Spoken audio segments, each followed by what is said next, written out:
હાલો તો પેલા તો ગણપતિનો ગ અને બીજો કયો શબ્દ મેં ગણવાનું કીધો તો તમને ઘરે? હા સરસ, જમરૂખ અને ગણપતિ ઉપરથી તમને એમ કીધું હતું કે ઘરે શીખવાના છે શબ્દો, મમ્મીને પપ્પાને કોઈ પણને પૂછવાના છે.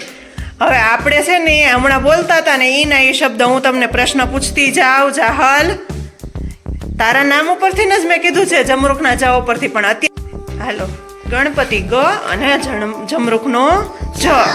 પેલા ગણપતિના ગ ઉપરથી શબ્દ બોલીએ. પેલા તો કે ગણપતિ. ગણપતિ શું છે? સરસ, ભગવાન છે. પછી આવે ગોબર.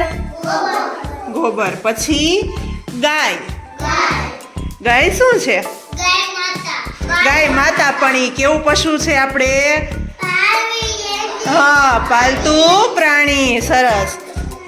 પછી ગેસ. ગેસમાં આપણે શું કરીએ?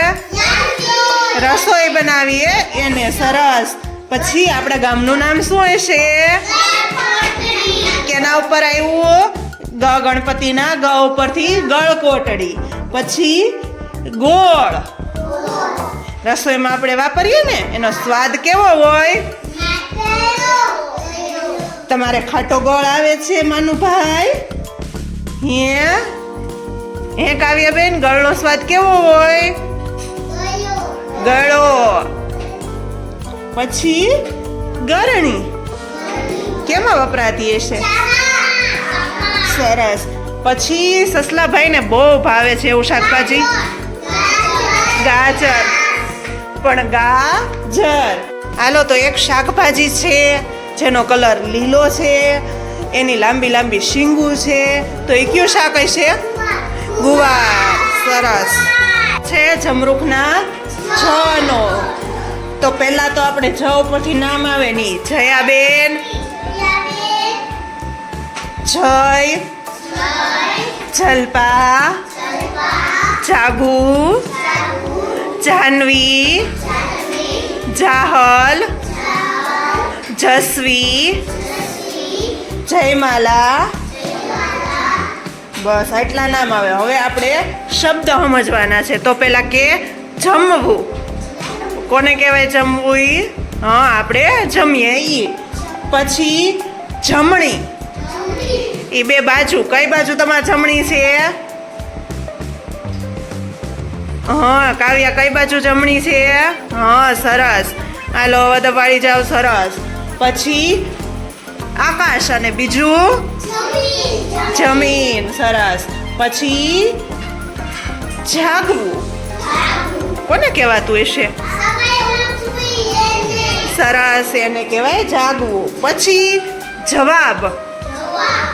કોને કહેવાતો હશે જવાબી? શું? હા, હું કાંઈ પણ પૂછું અને એનો તમે જે કાંઈ પણ જવાબ આપો એ જવાબ કહેવાય. કાંઈ પણ જે બોલો એ જવાબ. ગણા ગણાય નહીં.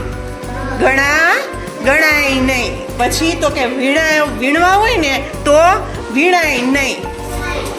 તો એ છાબડીમાં હમાઈ જાય. તો એ કોણ હશે? તારોડિયા. સરસ, તારોડિયા. ચાંદા મામા તો એક જ છે, પણ તારોડિયા બહુ જાજા છે. એટલે એને શું કહેવાય કે ગણવા હોય તો ગણી હગવી નહીં, અને વીણવા હોય તો તમે વીણી હગો.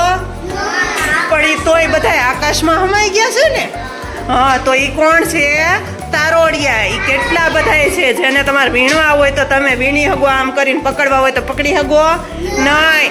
અને તમે આમ ગણવા બેસો કેટલા છે, 1 2 3 4, તો તમે ગણી હગો નહીં, કારણ કે આકાશમાં બહુ જાજા છે. એ કોણ? તો કે તારોડિયા. સરસ. પછી તો કે ફરતો રહેતો આખું જગ. કેમ ફરે આખું જગ? ઈ ફર્યા રાખે. અને ધરતી ઉપર ઈ પગ મૂકે નહીં. ઈ દિવસે હોઈ જાય અને રાતે જાગે. અને રાત આખી છે ને ઈ જો ન આવે ને તો અંધારું રહે. તો એવું કોણ હશે? સરસ, ચાંદા મામા. ચાંદા મામા દિવસે હોઈ જાય ને, અને ક્યારે આવે? હા, અને આખો દિવસ ફર્યા રાખે અને ધરતી ઉપર પગ મૂકે નહીં. ક્યાં રહે છે? જમીનમાં પગ મૂકતા નથી. કોણ છે? સરસ. હવે કહેવાય વહેલી સવારે આવું છું અને સાંજે હું જાઉં છું. અને હું રહું છું ક્યાં? તો કે આકાશમાં. અને તડકો હું આપું છું. તો કોણ છે? સરસ.